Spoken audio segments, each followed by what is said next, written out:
A group of tech-savvy teens is battling it out at the robotics competition this weekend. WGN Sean Lewis shows us what it takes to compete.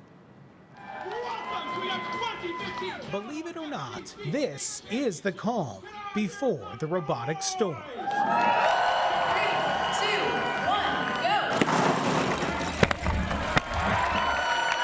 go! Welcome to the state championship for the tech challenge called FIRST. For inspiration and recognition of science and technology. Good luck to everybody. Dan Green is the Illinois Executive Director of FIRST. That puts high school students behind the controls of designing, building, and running their very own version of Robot Wars. We're all about trying to make it cool to be geeky. Coming onto this team, I actually didn't know anything about robotics. I actually was a football player. That's Marcos Marquez. He's part of Team Got Robot from the Elgin area,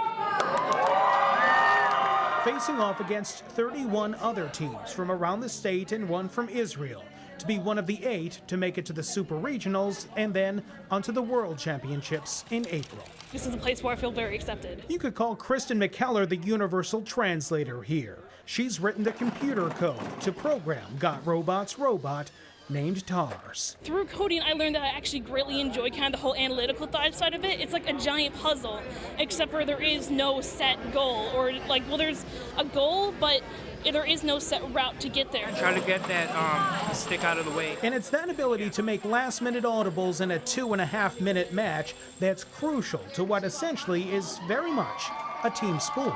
I came on the team really knowing nothing, wondering why am I here, but FIRST provides something more than just technology. You don't necessarily have to be a geek. There's a position for everyone. It is a lot of pressure, and this is my last year, so I really want to bring it home. Got Robot is defending champions in this arena, the rules of which are a bit inside baseball. Yes, it matters to wins and losses, but not the overall lesson. I mean, in all honesty, I've kind of learned what I want to do in the future from what I'm doing here. One of the big problems we've got today is kids are not interested in science and technology. They just don't think it's cool, they don't think it's fun, and we're about trying to make it fun. Go! Fun with real-world appeal. Big-name colleges offer scholarships to these kids. Corporations, even NASA, serve as sponsors. The Mars rover, for example, very similar to a lot of these robots in the way that they operate and working on different terrains and all that kind of stuff with remote control.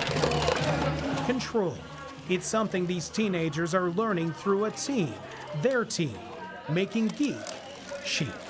This is a lot bigger than just programming and a lot bigger than their own little world. It's really, we're trying to affect the community. We're trying to make FIRST loud in a way that everyone understands. So it's definitely a lot more than that. At the Illinois Institute of Technology, Sean Lewis, WGN News.